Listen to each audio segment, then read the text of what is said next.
ഇതെന്താരും പരസ്പരം ഒന്നും മിണ്ടാത്ത? അത് സുലോചനയോടും അഞ്ജിതയോടും ഞാൻ എന്താ പറയണ്ടേ? എനിക്ക് വല്ലാത്ത മനോവിഷമമുണ്ട്. നിങ്ങളിവിടെ ഉണ്ടെന്ന് ദേവിക പറഞ്ഞപ്പോൾ തന്നെ നിങ്ങളെ എങ്ങനെ ഫേസ് ചെയ്യുമെന്നായിരുന്നു ഞാൻ ഓർത്തത്. ഇനിയിപ്പോ എന്തു പറഞ്ഞിട്ടും കാര്യമില്ലല്ലോ. ചത്ത കുഞ്ഞിന്റെ ജാതകം വായിച്ചിട്ട് വല്ല പ്രയോജനമുണ്ടോ? എന്റെ മോളുടെ വിധി അത്രയുള്ളൂ. അഞ്ജിതേ, മോളെ നീ നിരാശപ്പെടരുത്. നിന്റെ വിഷമം ഞാൻ മനസ്സിലാക്കുന്നു. പക്ഷേ ഈശ്വര നിശ്ചയം ആർക്കും തടയാനാവില്ലല്ലോ. ആദ്യം എനിക്കത് ഉൾക്കൊള്ളാനായില്ലെങ്കിലും ഇപ്പൊ ഞാനും അത് തിരിച്ചറിയുന്നു.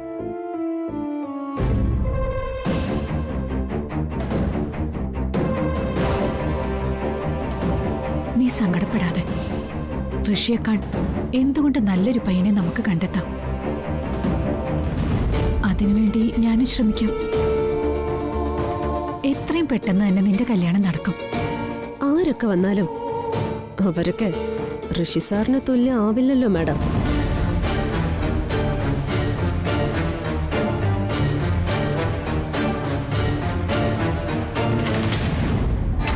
പറയുന്നോണ്ട് ആർക്കും അലോഹ്യൊന്നും തോന്നരുത്. ഇതൊരു ക്ഷേത്രമല്ലേ. ഇവിടെ വെച്ച് ഇങ്ങനൊരു സംസാരം ഒഴിവാക്കുന്നല്ലേ നല്ലത്.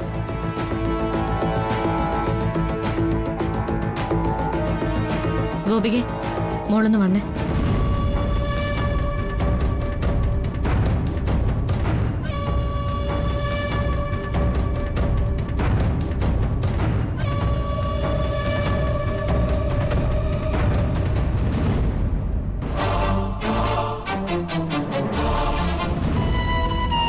എന്താ ചേച്ചി? ഗോപികെ, ഇതെനിക്കിവിടുത്തെ പൂജാരി നൽകിയ പട്ടുസാരിയാ. ദേവിക്ക് ചാർത്തിയതാ. വിശേഷ ദിവസങ്ങളിൽ ഈ സാരി ഉടുത്താൽ ഉടുക്കുന്നവർക്ക് ദേവിയുടെ അനുഗ്രഹം ഉണ്ടാവും. ജീവിതത്തില് ഉന്നതിയും ഉണ്ടാവും. വീട്ടിൽ പോയിട്ട് നീ ഇത് ജാനകി മാഡത്തിന് കൊടുക്കണം. അതിന്റെ ഐശ്വര്യം നിനക്കും ഉണ്ടാവും. ചേച്ചി, മാഡത്തിനത് സന്തോഷവും ആവും. നീ ഇത് പിടിക്ക.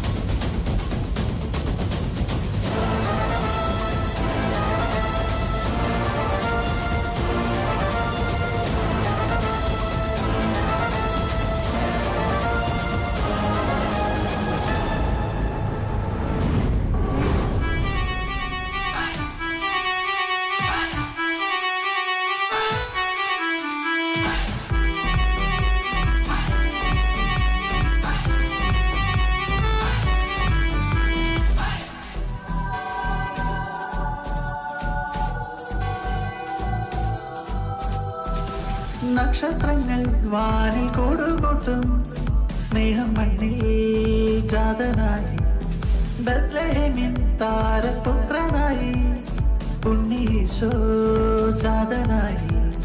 Here comes Santa Claus dashing through the snow on his sleigh and he's loaded with toys and gifts. Here comes Santa Claus dashing through the snow on his sleigh and he's loaded with toys and gifts. ഇന്നു ദേവാദി ദേവന്റെ തിരുമുഖനരുളും പുണ്യദിനമേ.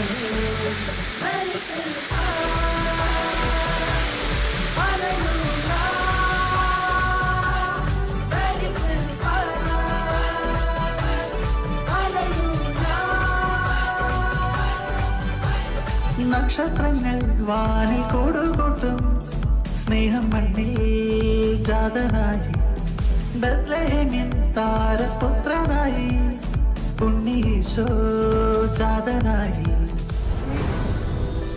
യേശുവേ നാഥനെ ജെറുസലേമിൻ പുത്രനെ ഗബ്രിയേലിന്റെ ദർശന പുണ്യമേ. യേശുവേ നാഥനെ ജെറുസലേമിൻ പുത്രനെ ഗബ്രിയേലിന്റെ ദർശന പുണ്യമേ. മഞ്ഞിൻ കുളിരണിയും ധനുരാത്രി താരം ഉദിച്ചുയർന്നു നിൽക്കേ. കന്യാമറിയത്തിൻ കൺമണിയായി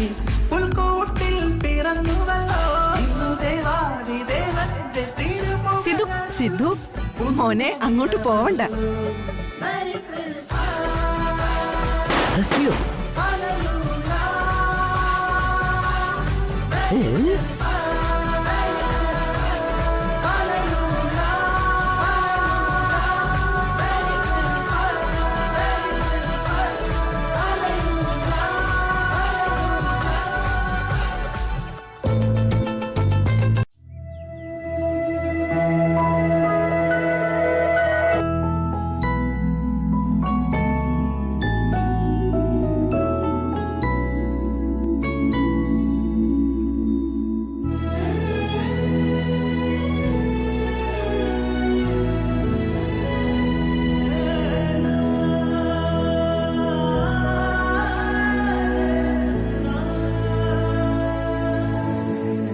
ഇതേതാ ഈ സാരി?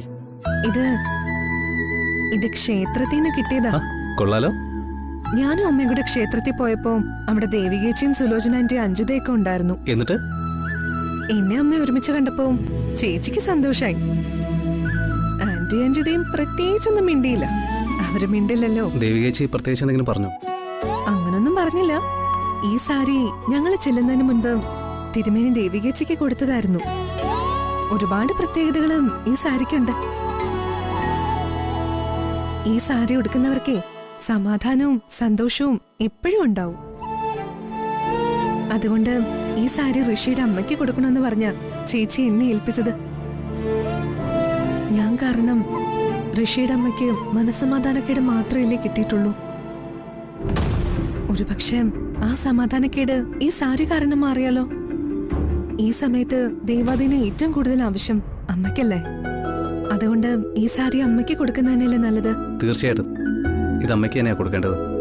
അമ്മയുടെ ആകുലതകളൊക്കെ ദേവി മാറ്റി കൊടുക്കട്ടെ.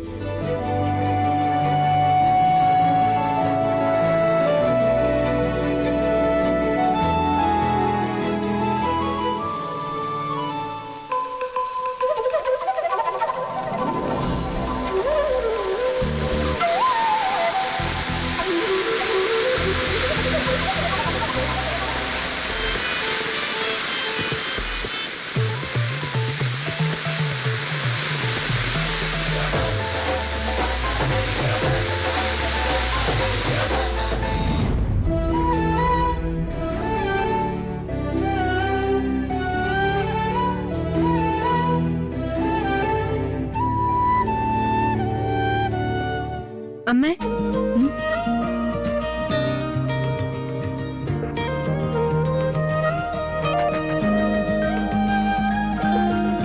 അമ്മേ, ഞാൻ ഈ സാരി അമ്മയ്ക്ക് തരാൻ വന്നതാ. അല്ല, ഇത് അമ്പലത്തിൽ വെച്ച് ദേവിക ഗോപിയയ്ക്ക് തന്ന സാരിയല്ലേ? ഇതെന്തിനാ എനിക്ക് തരുന്നേ? ഇത് ദേവി അണിയിപ്പിച്ച സാരിയാ. വിശേഷ ദിവസങ്ങളില് ഇത് ഉടുക്കുന്നത് ഐശ്വര്യ. ഇത് അമ്മ വാങ്ങണം. മാത്രമല്ല ഈ സാരി അമ്മ സൂക്ഷിക്കുന്നത് തന്നെ നല്ലത്. അത് ഋഷി എന്നോട് പറഞ്ഞു. അമ്മ ഇത് വാങ്ങിക്കോളൂ. ദേവി അണിഞ്ഞിരുന്ന ഈ സാരി എന്റെ കൈകളിൽ വന്നു ചേരുന്നത് പൂർവജന്മ പുണ്യമാ. മോള് തന്നോളൂ.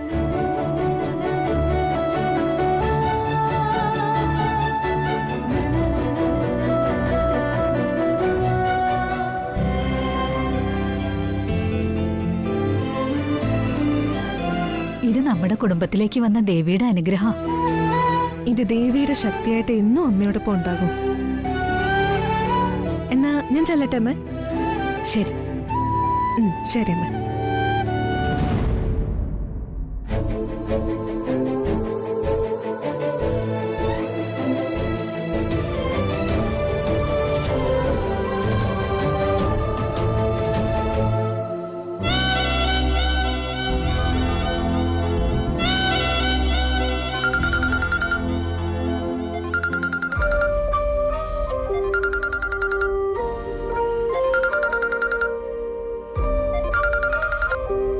ഹലോ മോളെ. ചേച്ചി, എന്തൊക്കെയുണ്ട് വിശേഷം? പ്രത്യേകിച്ച് വിശേഷമൊന്നുമില്ല. ഞാൻ വെറുതെ വിളിച്ചതാ. ഇപ്പൊ അവിടെ എങ്ങനെയുണ്ട്? നമ്മുടെ പ്രാർത്ഥന ദൈവം കേട്ടു എന്ന് പറഞ്ഞാ മതി. ഇപ്പൊ എനിക്കിവിടെ അങ്ങനെ പ്രത്യേകിച്ച് പ്രയാസമൊന്നുമില്ല. അമ്മയും മുത്തശ്ശിയും എല്ലാവരും എന്നോട് സ്നേഹത്തോടെ തന്നെയാ പെരുമാറുന്നത്. അതൊരു വലിയ ഭാഗ്യമായിട്ട് തന്നെ കരുതണം ഗോപികെ. സത്യത്തിൽ നിന്നെയും മാഡത്തിനെയും ഒരുമിച്ച് അമ്പലത്തിൽ വെച്ച് കണ്ടപ്പോ മുതലാ എനിക്ക് സമാധാനമായത്. എങ്കിലും ഋഷിയുടെ ആയുസിന്റെ കാര്യത്തില് അമ്മയ്ക്ക് നല്ല പേടിയുണ്ട്. അത് കാണുമ്പോ എനിക്കുള്ളിൽ സങ്കടാവും. അമ്മയുടെ ആ പേടി നമുക്ക് എത്രയും പെട്ടെന്ന് മാറ്റിയെടുക്കണം ചേച്ചി. ശരിയാ, എത്രയും വേഗം തന്നെ മാഡത്തിനെ അറിയിക്കണം. ഞാൻ അതിനു വേണ്ടി ശ്രമിക്കാം. അല്ല, അമ്പലത്തിൽ നിന്ന് കിട്ടിയ ആ സാരി നീ മാഡത്തിന് കൊടുത്തോ? ഷോ, സത്യത്തിൽ ഞാൻ അത് പറയാനേ ചേച്ചി വിളിച്ചത്. സാരി ഞാൻ കൊടുത്തു ചേച്ചി. എന്നിട്ട് മാഡം എന്ത് പറഞ്ഞു? അമ്മ അത് സ്വീകരിച്ചു. അമ്മയ്ക്ക് വളരെയേറെ സന്തോഷായി. കുടുംബത്തിലേക്ക് വന്ന ഈശ്വര അനുഗ്രഹമായിട്ടാ അമ്മ ആ സാരിയെ കണ്ടത്. ശരിക്കും അത് ദേവിയുടെ അനുഗ്രഹം തന്നെയാ ഗോപികെ.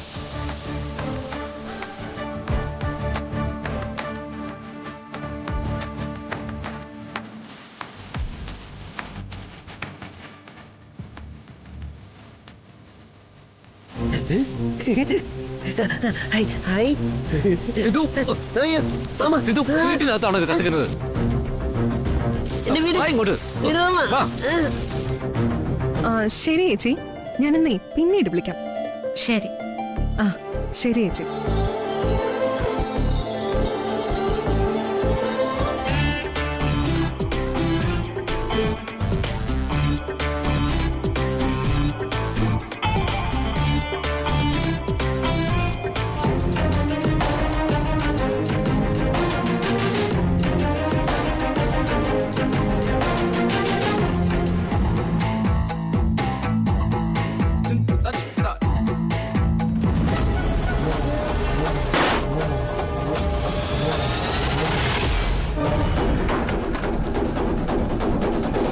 അയ്യോ, എന്റെ ദേവി!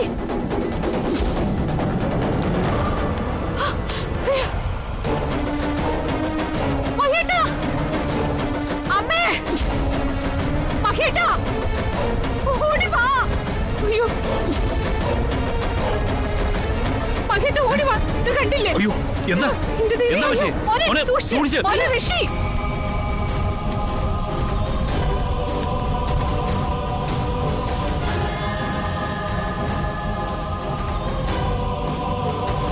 ഇതെന്തോ പറ്റിയത്? അയ്യോ, പടക്കം വന്ന് കത്തിയതാ. പടക്കോ? എന്റെ അമ്മേ! എന്തൊരു സൗണ്ട് കേട്ടെ? എടാ, പടക്കം കത്തിച്ച് ഈ മുറിയിലേക്കാണോ ഇടുന്നത്? ഇവിടെ ആരും ഇല്ലായിരുന്നെങ്കിൽ ഈ മുറി മുഴുവൻ കത്തുമായിരുന്നല്ലോ. സിദ്ധുവിനൊരു അബദ്ധം പറ്റിയതാ സാറേ. നീ എന്തിനാ പടക്കം എടുത്ത് അവന് കൊടുത്തത്? അയ്യോ, ഞാൻ കൊടുത്തൊന്നുമല്ല, സിദ്ധുവായിട്ട് പൊട്ടിച്ചതാണ്. ഞാൻ പിടിച്ചു വാങ്ങാൻ നോക്കിയതാ, പക്ഷെ കിട്ടിയില്ല. ഈ പടക്കം സിദ്ധുവേട്ടൻ എവിടെ നിന്ന് കിട്ടി? ഇന്നലെ കരള് വന്നില്ലേ? അവരെടുത്തതേ അവര് കാണാതെ ഞാൻ എടുത്തതാ. എന്തായാലും വലിയ അപകടം ഉണ്ടാവാത്തത് ഭാഗ്യം. ഇത് ക്ഷേത്രത്തിൽ നിന്ന് തിരുമേനി നൽകിയ സാരി അമ്മ ദേവികയ്ക്ക് കിട്ടിയതാ. അവൾ അത് ഗോപികയെ ഏൽപ്പിച്ച് എനിക്ക് തന്നു. ഇതിപ്പോ ഏതാണ്ട് മുഴുവനും കത്തി നശിച്ചു പോയില്ലേ? മഹേട്ടാ, വേണ്ട, പഴക്ക് പറഞ്ഞിട്ട് എന്താ കാര്യം? ഓരോന്ന് ഒപ്പിച്ചിട്ട് ഞാൻ ഇവിടെ നിന്ന് ശരിയാവില്ല.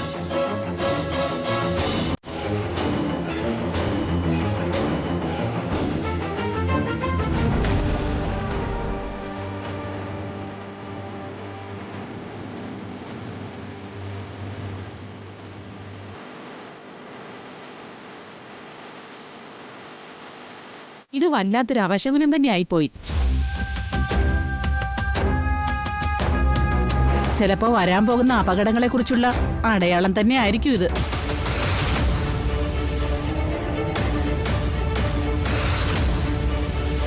ജാതക ദോഷം അത്ര നിസ്സാര കാര്യമൊന്നും അല്ലല്ലോ.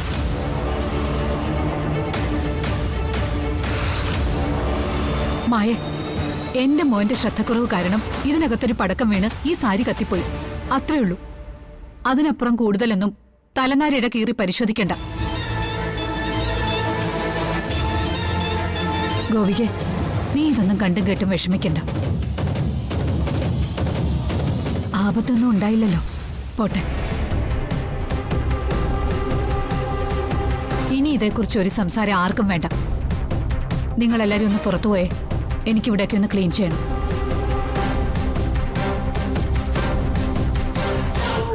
അപ്പം അമ്മ ഞാനും വേണു. അമ്മേ ഞാൻ ഇത് ഭാഗ്യം കൂടി പോയി കത്തിച്ചിട്ട് വരട്ടെ. വാ വാ വാ.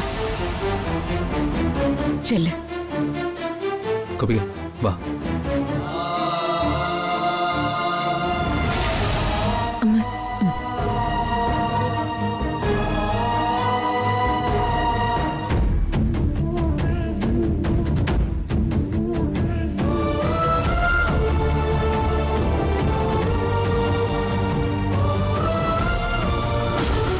ചിലപ്പോ വരാൻ പോകുന്ന അപകടങ്ങളെ കുറിച്ചുള്ള അടയാളം തന്നെ ആയിരിക്കും ഇത്.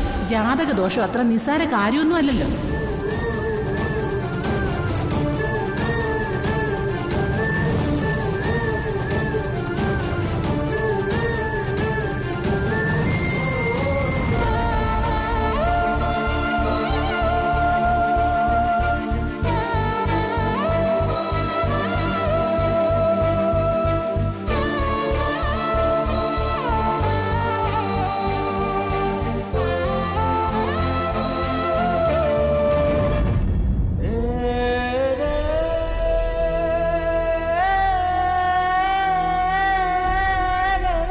എടോ തന്റെ വിഷം ഇതുവരെ മാറിയില്ലേ? ആരും മനഃപൂർവ്വം ചെയ്തിട്ടല്ലല്ലോ സാരി കത്തിപ്പോയത്. സംഭവിച്ചു പോയി, പിന്നെ എന്ത് ചെയ്യാനാവും? എനിക്കിത് വലിയ പ്രയാസമായി ഋഷി.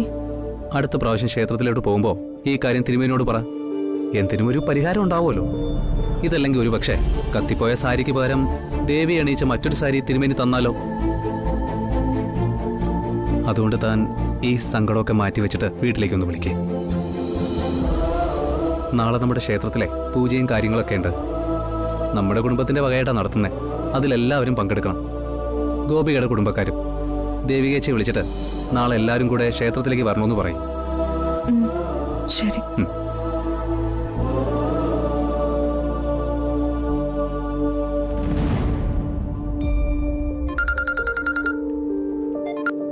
ഗോപു ചേച്ചി.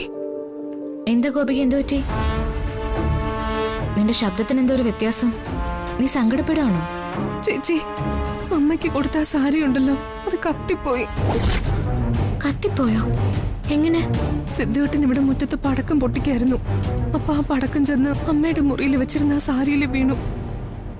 അത് പൊട്ടിച്ചിതറി തീ പടർന്നു. ആ സാരി ആകെ കത്തി നശിച്ചുപോയി. ഈശ്വര, അത് വല്ലാത്ത കഷ്ടായി പോയല്ലോ. ദേവി അണിയിച്ച ആ സാരി കത്തി നശിക്കാന്നൊക്കെ പറഞ്ഞാല് അത് വല്ലാത്ത അപശകനമായി പോയെന്ന് ഇവിടെ ചെറിയമ്മയും ചെറിയച്ഛനും പറയുന്നത്.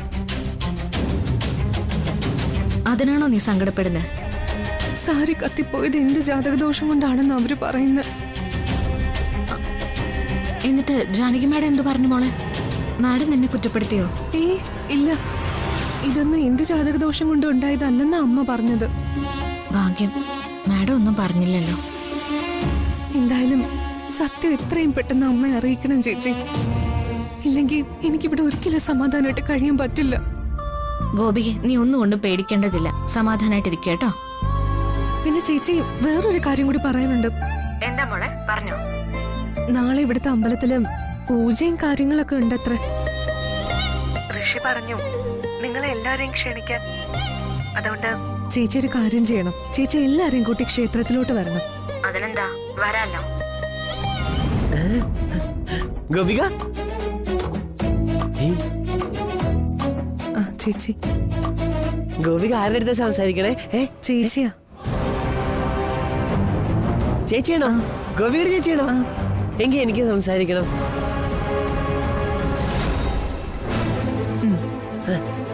Hello hello hello